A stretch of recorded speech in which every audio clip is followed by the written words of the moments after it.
Jika tidak rajin dibersihkan, sisa makanan dan minuman yang kita konsumsi bisa menyebabkan gangguan kesehatan pada mulut loh. Makanya, kesehatan mulut harus kita jaga sejak dini.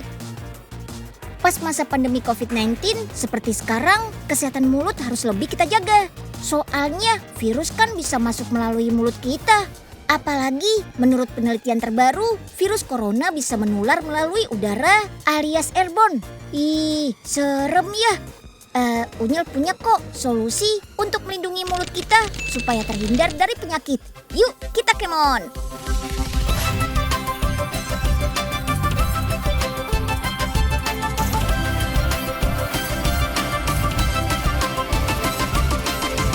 Si Unyil, yuk kita kemon! Menjaga kesehatan gigi dan mulut gak cukup cuma dengan sikat gigi aja. Mulut yang menjadi sarang berbagai macam bakteri tuh bisa menyebabkan bau gak sedap. Wah, bisa-bisa dijauhin tuh karena bau mulut. Untuk menjaga kesegaran mulut biar gak bau, kita bisa makan permen penyegar mulut ini nih. Selain mentol yang berfungsi sebagai penyegar, permen lembaran ini juga mengandung eukaliptol. Senyawa eukaliptol berasal dari ekstrak daun eukaliptus, sejenis daun untuk pembuatan minyak kayu putih yang bersifat antibakteri, antivirus, dan anti jamur. Langsung saja deh kita lihat cara bikinnya. Yuk kita kemon! Di pabrik inilah permen penyegar mulut dibuat. Dalam sehari, pabrik ini bisa memproduksi hingga 15.000 kotak. Wah, banyak banget ya. Bahan utama untuk membuat permen penyegar ini terdiri dari minyak atsiri, eukaliptol, dan mentol yang berperan sebagai antibakteri. Selain itu ada gelling agent atau bahan yang membuat cairan menjadi lebih padat seperti jelly.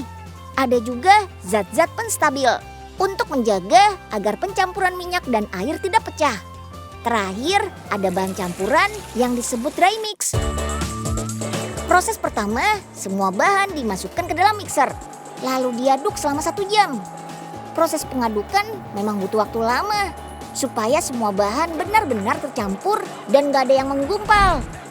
Lanjut ke proses steam mixing. Adonan dimasukkan ke dalam boiler ini dan dicampurkan dengan minyak atsiri. Proses pemanasan dengan uap air selama 30 menit ini bertujuan agar minyak dan adonan dapat tercampur. Setelah proses steam, adonan dimasukkan ke wadah bernama bucket. Suhu adonan harus dijaga tetap stabil, yaitu berkisar di 81 derajat Celcius, agar tetap cair dan tidak mengeras. Adonan cair kemudian dicetak menjadi gulungan kayak gini. Permen yang sudah berbentuk gulungan ini harus dimasukkan dulu ya ke dalam ruangan conditioning. Bukan conditioner yang buat rambut ya. Di ruangan ini permennya didiamkan selama 1-30 hari. Biar bentuknya nggak melengkung ke samping. Kalau sudah didiamkan, gulungannya siap untuk dipotong jadi seukuran kertas HVS. Harus dipastikan setiap tumpukan terdiri dari 6 lapis, supaya proses packingnya nanti nggak ribet. Lembaran permen kemudian dimasukkan ke dalam mesin cutting. Tinggal pencet, kepotong deh, jadi berukuran kecil-kecil. Lanjut, kita masukkan potongan permennya ke dalam kotak wadah. Permen yang sudah dikemas dalam kotak lalu dibawa ke mesin blister. Pada proses ini, kotak wadah dilapisi dengan plastik dan aluminium untuk memastikan kemasan permen benar-benar tertutup rapat. Sahabat Unyil, nah buat kalian yang sering bepergian, kudu nyiapin ini nih. Aku punya 2 permen penyegar mulut. Kita cobain yuk.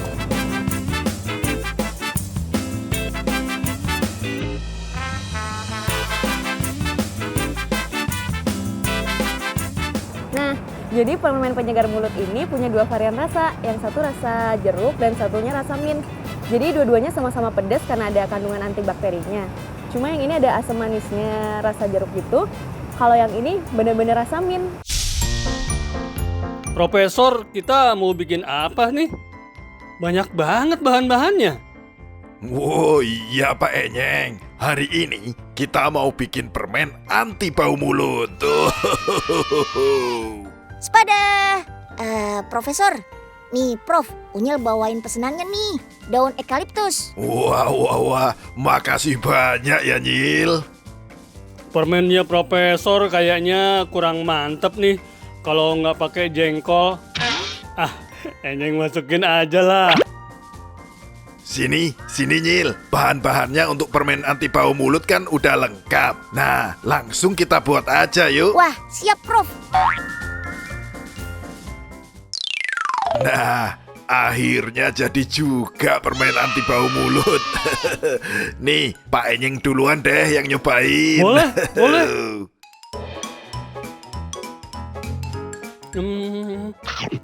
Kok rasanya agak aneh ya, Prof? Apaan nih?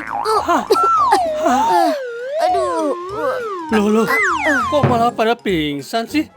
Kenapa ini?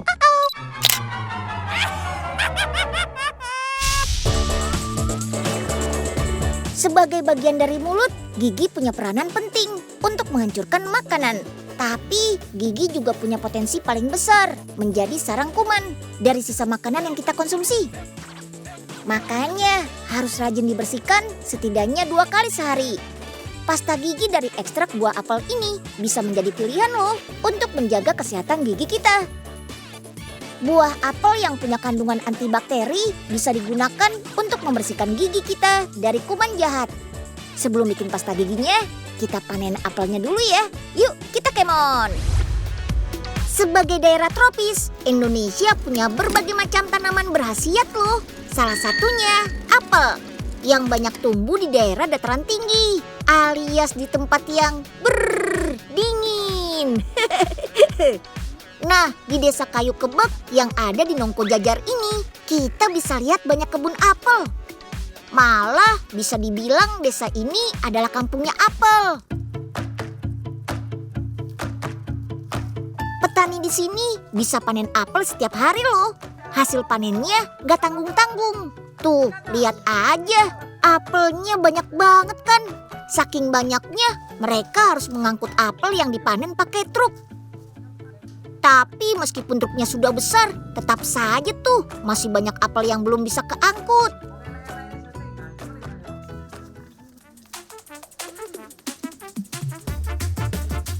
Oh iya, apel juga punya nama seperti kita loh. Kalau apel yang lagi dipanen ini, namanya apel mana lagi?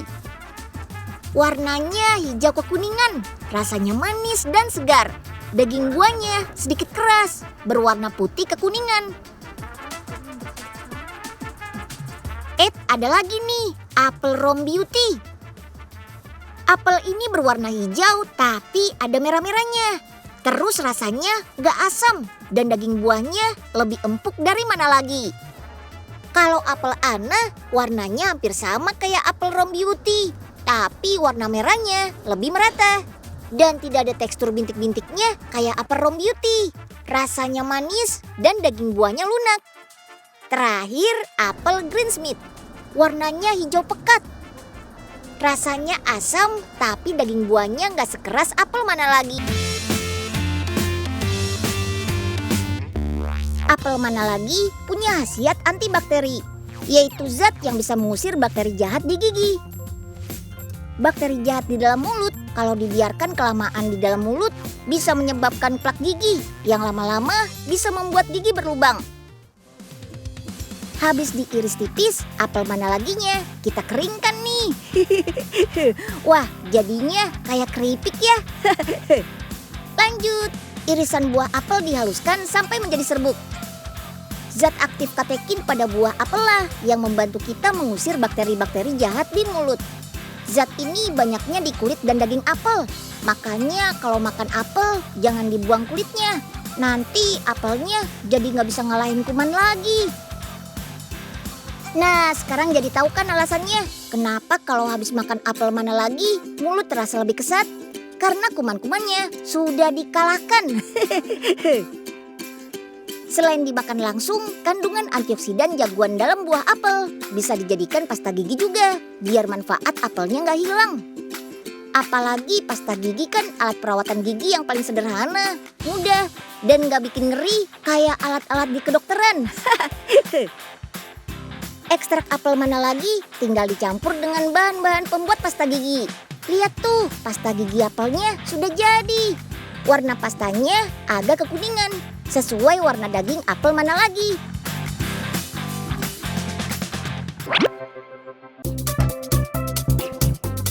Sejak pandemi COVID-19 merebak, kita diwajibkan pakai masker. Soalnya, virus yang terbawa droplet bisa masuk melalui hidung dan mulut kita. Menurut penelitian terbaru, virus corona bisa menular lewat udara loh, atau yang dikenal dengan istilah airborne. Droplet berukuran sangat kecil yang disebut mikrodroplet, bobotnya sangat ringan. Mikrodroplet itulah yang berpotensi terbang jauh saat berada di udara dan bisa masuk ke dalam tubuh melalui mata, hidung, dan mulut. Resiko penularan virus corona melalui udara makin besar jika kita berada di ruangan tertutup maupun di ruangan dengan ventilasi buruk. Salah satu cara untuk mencegah penularan lewat udara, ia dengan memperbaiki sistem ventilasi. Selain itu, kita bisa juga melindungi mulut kita dari serangan mikrodroplet dengan cara menggunakan masker berpori kecil. Seperti yang sedang diteliti kakak-kakak dari Lembaga Ilmu Pengetahuan Indonesia atau LIPI nih. Mereka sedang mengembangkan masker kain lapis tembaga. Wih, bisa kayak Iron Man ya. Masker jenis ini diklaim lebih baik karena memiliki pori-pori yang jauh lebih kecil dibandingkan masker kain biasa. Wah, jadi penasaran nih Unyil. Yuk, kita kemon.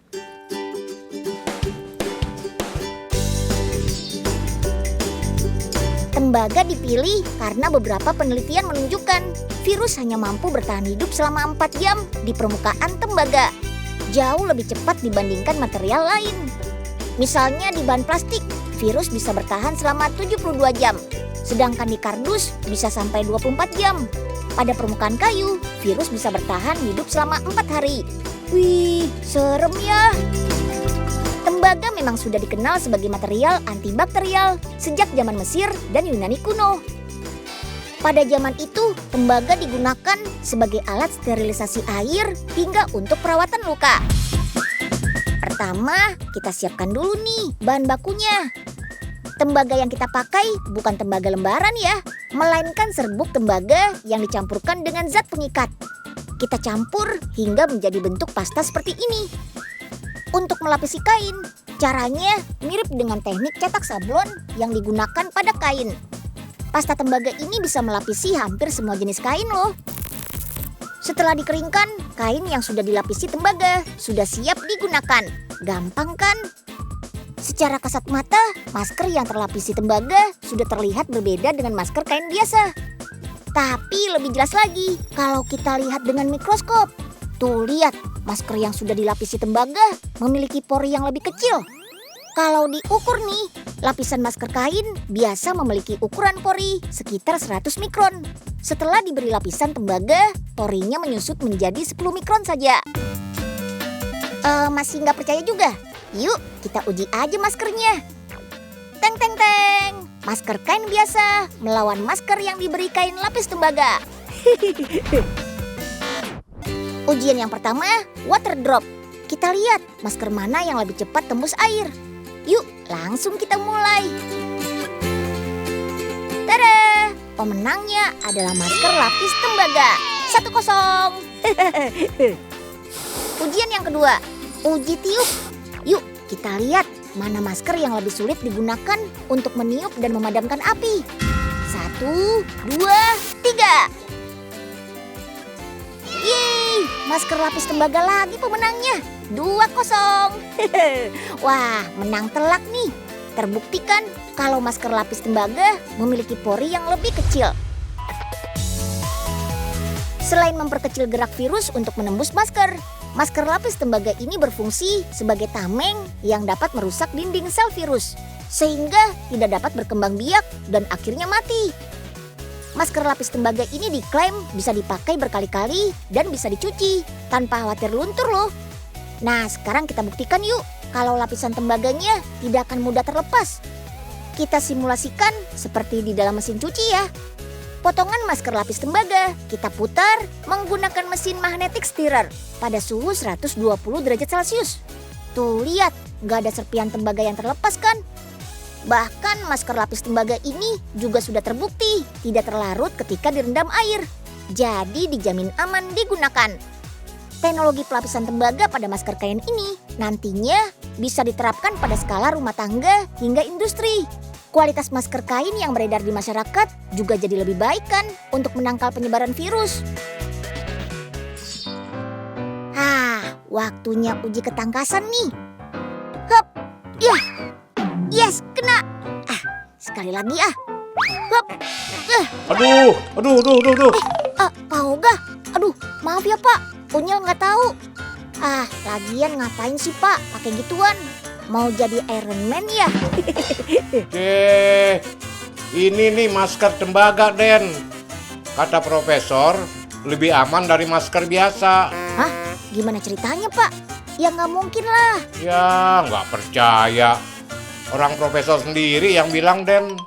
Loh, ada apa ini Unyil? Pak Oga. Profesor, Ini Prof, masa Den Unyil nggak percaya kalau masker ini lebih aman daripada masker biasa? Wow, maksud saya masker yang dilapisi tembaga Pak Oga, bukan pakai bekas kaleng susu kucing gitu. Pak Oga.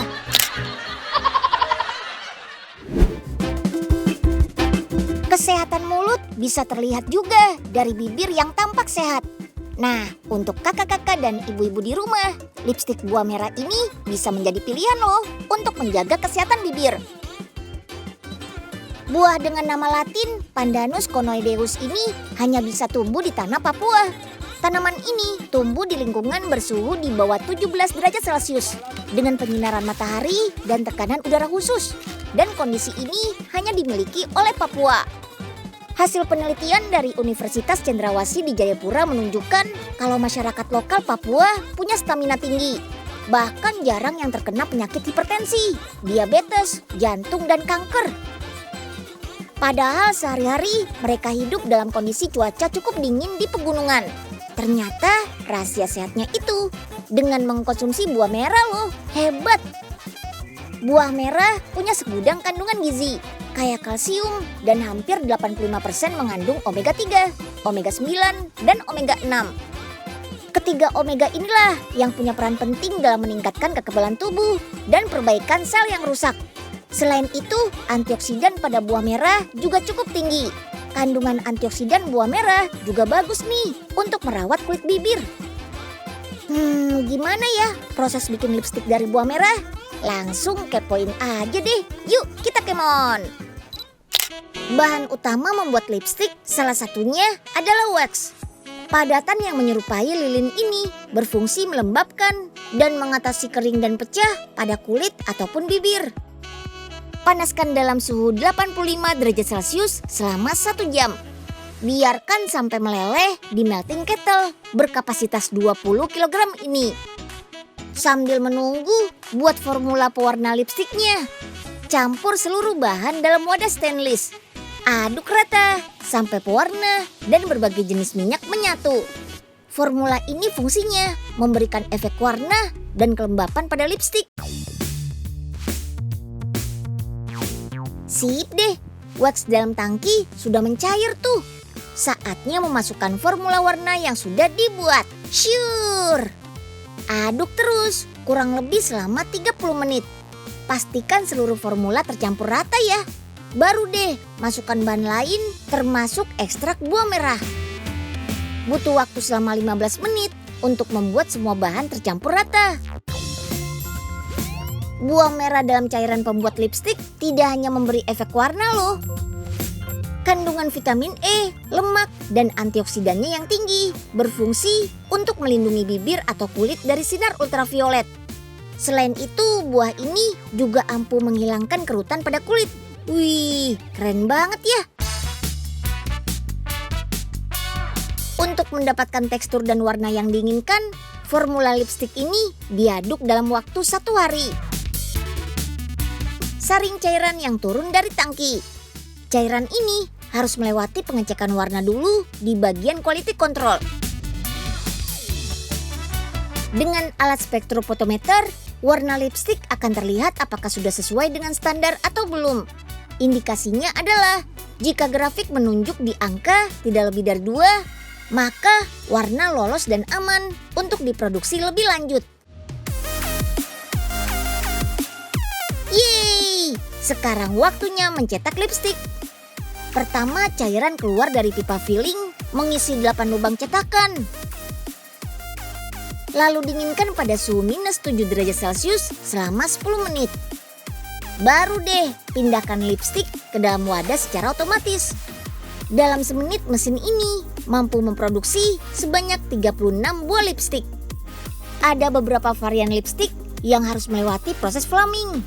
Proses pembakaran ini menjadikan bentuk lipstik lebih rapi, rata, dan halus.